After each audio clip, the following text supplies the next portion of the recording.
Hello दोस्तों, राधे राधे, जय श्री कृष्णा। तो दोस्तों, लड्डू गोपाल तो हर किसी घर में होते हैं और कोई लाने का मूड रखता है या कोई लाने की इच्छुक है, कोई लाने की सोच रहा है। तो ये वीडियो उनके लिए है, वो सोच सोच के ही रह जाते हैं कि हमारे यहाँ और कोई पूजा करने वाला नहीं है, हमारे यहाँ कोई और सेवा करने वाला नहीं है ठाकुर जी की। हमारा वो टाइम आ जाता है, पीरियड टाइम आ जाता है महिलाओं का, लड़कियों का। तो ये सोच के रह जाते हैं कि हमारा फिर कौन सेवा करेगा, तो ये सोच के ही अपने मन में ये बांध लेते हैं कि हम सेवा नहीं कर पाएंगे। तो दोस्तों, आज हम बताएंगे इस वीडियो में आपको कि पीरियड टाइम में लड़कियों को या महिलाओं को लड्डू गोपाल की कैसे सेवा करनी चाहिए। भगवान श्री कृष्ण का हर रूप मनमोहक है। उन्हें कोई बाल गोपाल के रूप से पूजता है, तो कोई किसी उनका मुरलीधर रूप सुहाना लगता है, किसी को वो गीता के उपदेशक के रूप में प्रभावित करते हैं, तो किसी के लिए वो महान कूटनीतिज्ञ हैं।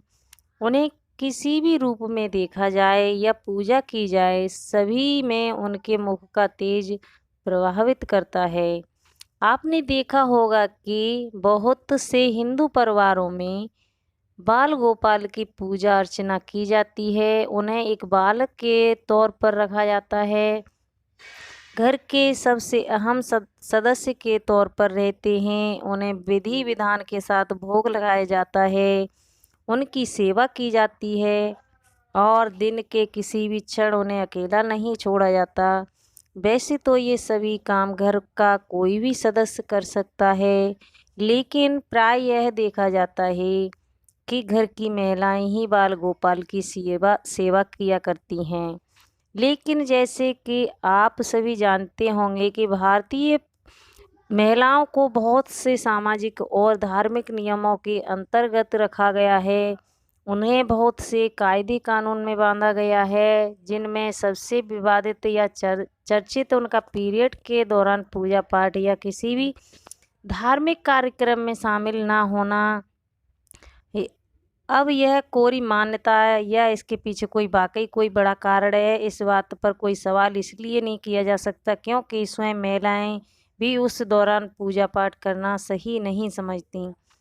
अब यहाँ सवाल यह उठता है कि ऐसी स्थिति में महिलाएं अपने बाल गोपाल की सेवा कैसे करें।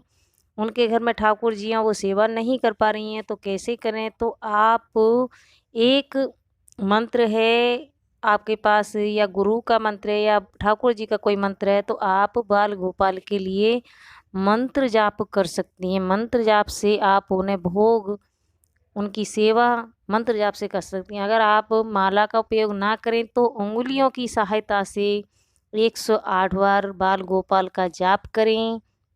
दूसरी बात जो आपको ध्यान रखनी है वो है ये कि आप रसोई में पका भोजन तो बाल गोपाल को भोग नहीं लगा सकती। इसीलिए आपको बाज़ार से कोई बना बनाया सामान जैसे बिस्किट, ब्रेड, कोई अन्य साफ सुथरे खाद्य पदार्थ से दिन में 3 बार घर के किसी अन्य सदस्य द्वारा बाल गोपाल को भोग लगवा सकती हैं। बाल गोपाल के घर के बालक हैं, उन्हें तो ना तो आप अकेला छोड़ सकते हैं, ना ही बिना खिलाए पिलाए रख सकते हैं। इसलिए अगर आपने अपने घर में बाल गोपाल की सेवा ली हुई है, तो आप इन तरीक़ों से उनके इन दिनों में आपके उन दिनों में उनकी सेवा कर सकती हैं। और आपके मंदिर में गौ माता है तो गौ माता से आप प्रे कर सकती हैं, ठाकुर जी का ध्यान रखें, ठाकुर जी को दूध पिलाएं समय समय पे। गौ माता से आप प्रार्थना कर सकती हैं, क्योंकि ठाकुर जी जिस घर में बाल गोपाल रखे जाते हैं वहाँ गौ माता जरूर रखी जाती हैं और राधा रानी भी जरूर होती हैं। तो राधा रानी से अष्ट सखियाँ हैं आपके पास, तो अष्ट सखियों से बोल सकती हैं आप कि मेरे ठाकुर जी का, मेरे लड्डू गोपाल का आप ख्याल रखिए जब तक मैं सही तरीके से ठीक ना हो जाती हूँ, जब तक मैं सेवा करने लायक नहीं हो जाती हूँ। ऐसे प्रार्थना करें राधा रानी से और गौ माता से। तो दोस्तों, आप इस तरीके से पूजा कर सकते हैं। अगर आपके घर में कोई करने वाला है तो उसके द्वारा करवा सकते हैं, आपके बच्चे कर सकते हैं, आपके बच्चे पे करवा सकते हैं। आपके पति देव भी कर सकते हैं। आप इन तरीक़ों से ठाकुर जी का सेवा करवा सकते हैं। लेकिन रसोई में अगर आप काम करते हैं तो ठाकुर जी को रसोई में से आप भोग ना दें। आप सूखे मेवे हैं, दूध है, मतलब दूध अपने बच्चों पे या अपने पति पे आप करवा सकते हैं दूध वग़ैरह। और बाहर से कुछ सूखी चीज़ें लेके, जैसे बिस्किट हुए, कुछ भी आप, मतलब बहुत सारी चीज़ें आती हैं, मिठाइयाँ हैं, आप उन्हें लेकर ठाकुर जी को भोग लगा सकते हैं। तो दोस्तों ये जानकारी छोटी-छोटी हैं, हमें बचना चाहिए ऐसा करने से, क्योंकि हमें महिलाओं को भी ये सोचना पड़ता है। तो ऐसा नहीं करना चाहिए कि पीरियड टाइम में आप ठाकुर जी को छुएँ, आप नहीं छूना चाहिए। और वीडियो अच्छी लगे तो लाइक एंड सब्सक्राइब ज़रूर करना दोस्तों।